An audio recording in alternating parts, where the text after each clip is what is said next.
Two children fell through the ice on a lake in Sparta Sunday. Rescue crews sprang into action. But when they had to try to find one of the children in open water, authorities had to call in a dive team since they don't have their own. News 8's Mel Meyer is here to explain the challenges officials face when responding to water rescues. Mike and Martha, the Sparta Area Fire District covers more than a 300 square mile area. While rare, when it has to respond to a water rescue, it doesn't always have the necessary equipment. It needs to call for help.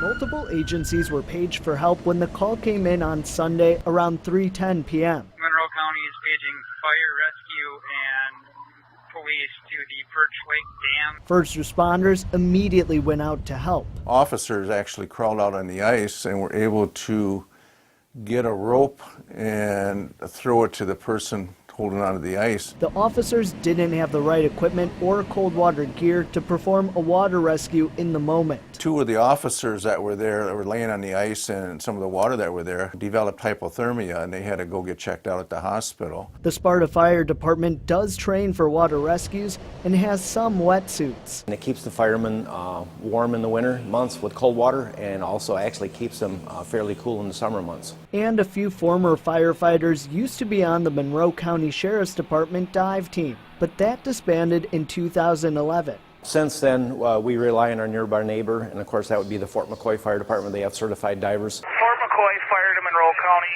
Squad 3, Engine 2, and Command 3 are en route. Your location. The dive team was able to respond quickly to the scene and rescued the other child, who later passed away. Still, the fire chief says crews worked quickly and did the best they could with the resources they had. To go back to that day, I'd have done nothing different as the incident commander.